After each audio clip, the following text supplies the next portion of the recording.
guard. Yeah, well, not only that, but I mean, they're facing against a team they haven't really played before. Yes. To the best of my knowledge, I don't know if they've ever played them before.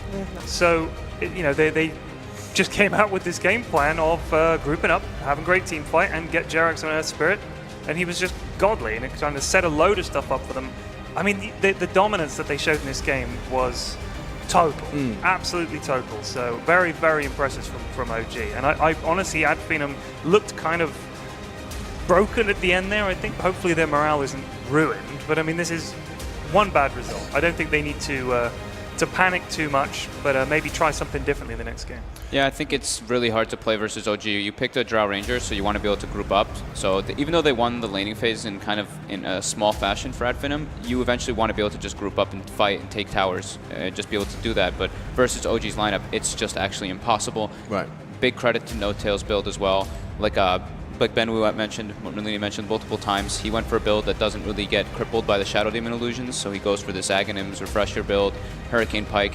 So the SD's illusions don't really do anything if he is able to get on top of Luna, and it also forces Drow Ranger to get a very early BKB because he can just throw the Eclipse in the back line, and yeah, it was just a really cool approach, and it just seemed to have taken Finem off guard a bit with their Drow Ranger lineup. The Earth Spirit pickup was so good for OG. It basically stopped Thug from being able to get out of control on his puck, which we know he can do, and it controlled the team fights, it controlled the pace. At some point, OG was the one to dictate the pace of the game, while normally it's Finem to try to pressure. And they did try to pressure. We saw them making a rotation at 10 minutes. But in comes the Earth Spirit, and all of a sudden the fight is not going as well as it should have.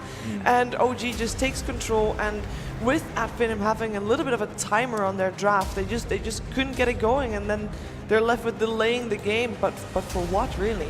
Yeah, picking it's basically a single core Drow Ranger into that type of lineup, or into OG just in general. I think it's very scary to do that, even though you have such lane dominance. Some of the credit I saw hailed towards OG after their semi-final was that their playstyle, they were so good at playing defensively. Their defensive playstyle worked, and then we sit there and credit Finem for this almost looking like they're overextending very aggressive playstyle. Are these two playstyles clashing now, Fogged? When they meet, it does seem perhaps it could be the Greeks' kryptonite? Yeah, I do think so. I mean, it's really tough to play versus OG when you're like I kind of said it, like the Drow Ranger. To be offensive. Yeah, being offensive like this, but also with the draft that they put themselves in. You know, they last picked this Weaver, which doesn't really give them any more team fight. They had like Puck. That's pretty much their entire team fight, because Skylark at one point was so shut down that he was almost a non-factor. You just hook it and die. I also think that Jerax, obviously, he played brilliantly. Yes. But his hero as well. If you're a Puck or a Weaver, getting silenced is like the worst thing, because your entire escape, everything you want to do relies on being able to cast spells, and if you can't do that, they have the damage with the OD, and also then the Legion Duel to just shut you down, and that happens so many times. I mean, Jerax just owned this game for them. Very convincing stuff from Jerax, and I mean, his story, we got to take a quick look at it before in the previous day. His spotlight, there's no doubt that his parents are watching with big smiles on their faces.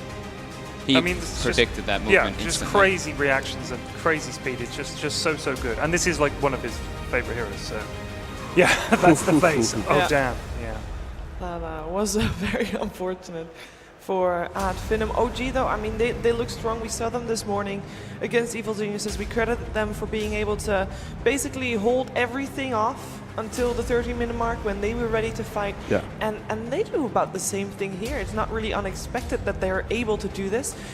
Maybe the draft makes it a little bit more unexpected, but even that is fairly straightforward for them. It felt like they were just able to just thrive off of the Earth Spirit, as well as just the laning stage. Even if it doesn't go well, they're able to just do well from that mid-game onwards, because they have such control over the game. They have the defensive support to back it up if they need to take a step back, and they can go aggressive whenever they feel like they are ready for it. I mean, Skylark and MNT have been such a driving force in this team in the early stages, and then into the mid-game they look really good, but in this game they just couldn't get anything going. I mean, they both just kind of disappeared. With that, I don't want to say delayed GG, but when we saw that GG come out, folks, I'd like to ask just a question from your perspective, from when you were playing and from your ex-player days. I do want to kind of wonder, is it possible when you've got a best of 5 ahead of you, you've played a semi-final already, a full best of 3, I want like we jinxed them. Shut up. We probably did. It's not just yet. Not Screw- just yet. It is nothing to do with Jinx. It is simply to do with an OG that have surpassed what we expected from them. I think. Absolutely. I mean, like, this game against EG was just a little like a kind of reminder about, hey guys, we are here and we're gonna stamp our logo all over the stage. Yeah, did we just forget that OG is legit one of the best teams? Like, I don't think we seems forgot. silly. I don't think we forgot. I think we got caught up. In the hype. Hype. But hey, it ain't over yet. You never know. I think it's extremely unlikely that OG will drop the next 3 games. But I mean, they've demonstrated that Truly. they are amazingly good, and you can't say that they did anything wrong in either of these games, really. Well, while we are praising OG, I just want to quickly jump in and remind everyone that this is a very cool stat that I have had sent to me by a friend of mine called Ali. He says, since TI5, always one team made it to the grand final of Valve events through the qualifiers. Except the Manila Major, OG in Frankfurt, Liquid in Shanghai, DC at TI6, and now here at Finem in Boston. And OG, the only one of that list that you're mentioning to actually win off the back of that as well. The only team to have actually won from the Yes. qualifiers is the team that looks to try and make it 3 here. Yeah, I mean, this specific game, it was all very well executed from OG. S4 Slardar was just amazing. I think the best thing to take away from at Finem, at least from this specific game, is that they went for a playstyle that we knew what we were going to see. Yes. We knew what at Finem was going to do. We knew that the Bounty Hunter was going to roam. We knew that the Nyx Assassin was going to move the moment he got level 6. And that is something that OG prepared for. They were expecting at Finem to walk around. They were so prepared to go every time at Finem was planning to. Yeah, it just seems like they kind of had their number in a way. Yeah. I think it's kind of a lame way to say it, but like it's a pretty hard matchup just individually for Ad Finem versus OG. Like Ad Finem is a team that likes to take scrappy little fights. Yeah. OG is a team that group up, deathball. They use all 5 people. Everybody kind of comes together in unison and pressures in that such a way.